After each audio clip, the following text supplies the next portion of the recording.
All right, everybody. Good morning, and welcome to a Friday edition of the High Five series presented by the DH Podcast. My name is Nick. I'm very grateful for you all for tuning in. There's no better place to start than the absolute dumpster fire than is the city of Houston. So, first off, the Texans organization brings in David Culley. Now, who the hell is David Culley? Well, simply put, he's been in the coaching world, if you want to put it, coordinating, assisting for over 27 seasons now. And his most recent position was with the Ravens as a passing game coordinator. Now, that should tell you enough that it's going to be a very interesting hire because that's been the one Ravens' weakness with Lamar Jackson is that while he can do short, decisive check down passes, it's the big gun that he doesn't necessarily have. The Josh Allen, the Aaron Rodgers, the Hail Mary, big play, necessity, does he have it in his belt? So, even with all those weaknesses, the Texans decided, well, we have a much better passer in Deshaun Watson, so we'll bring him along board.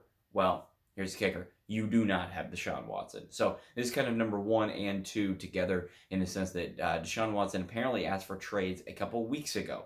Once they heard that Bieniemy was not going to be walking through that front door, once they heard that he was not going to be a part of the problem, and once he realized that Jack Easterby was also not going anywhere, well, there is, I'm sure it's been used everywhere, but Houston, we have a problem. So now you've got the Jets, the Jags, the Dolphins, the Saints, the Patriots, the Colts.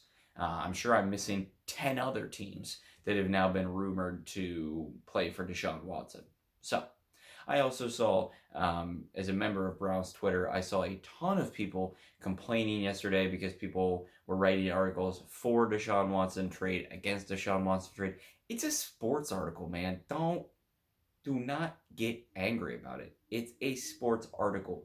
It doesn't affect your life that much. Seriously, don't let it get to you. It's a Friday. It was a Thursday. It doesn't matter. It's a Friday. Just woosah, woosah. Bad Boys 2, one of the best movies of all time. All right, the Heat. I actually wrote notes down, so I gotta grab these. The Heat are in a lot of trouble. I've crunched the numbers, so they have lost 8 out of their last 10. Let's start off with that. They're on a um, they're on a 5 game skid. Another, they lost a comeback game to the Clippers yesterday. First time they let in fans since last March, and they have a comeback loss. Terrible all around. And also, the Clippers pulled the Chris Webber, calling the T with no T's left to give. It's absolutely ridiculous.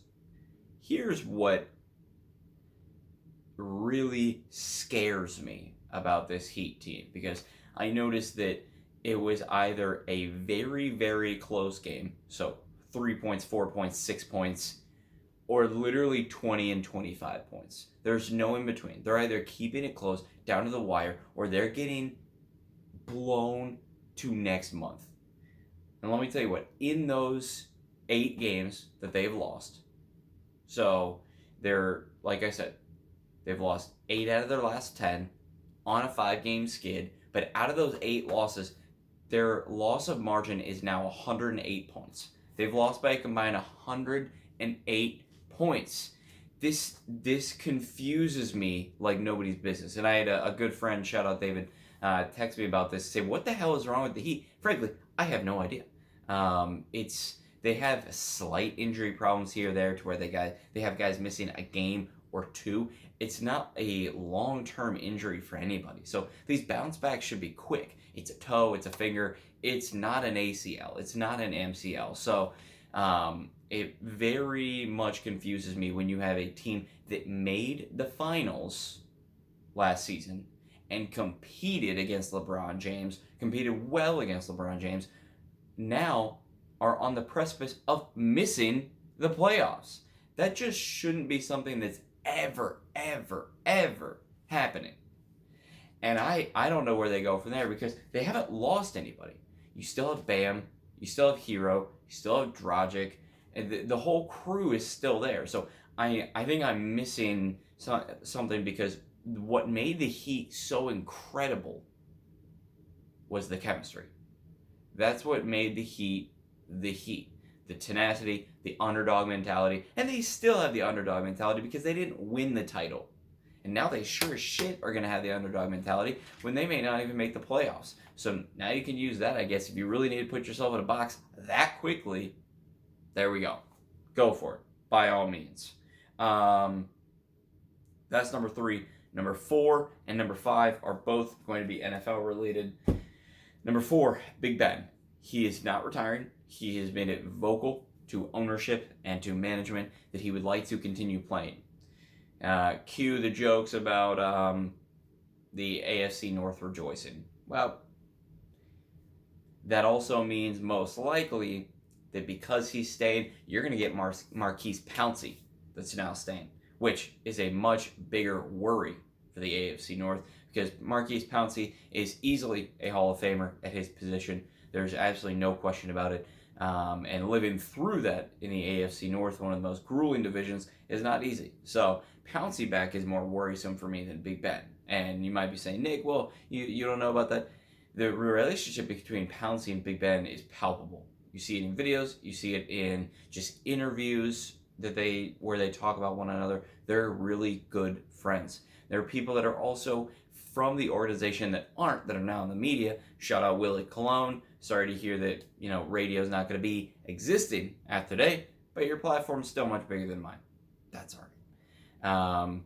Willie noted these guys are incredible friends, and if Big Ben comes back and Pouncey wants to, he'll make it work. And that's exactly what we're going to see here, is the contract. They need to make it work. The Steelers are in cap hell, simply. So what Big Ben relayed to them is that he is willing to renegotiate the contract. And what that means is not necessarily that it's going to be longer. People are just assuming that we're going to take that flat amount of money and work it out. Well, if they can somehow pay any extra money on the book from last season, they're going to do that. But at the same point in time, they're going to need him to take a pay cut. No questions about it. And now you get Big Ben with the underdog mentality, getting smacked at home in the playoffs to your division rival. People are saying you're old. People are saying you're washed up. Well, it's not great.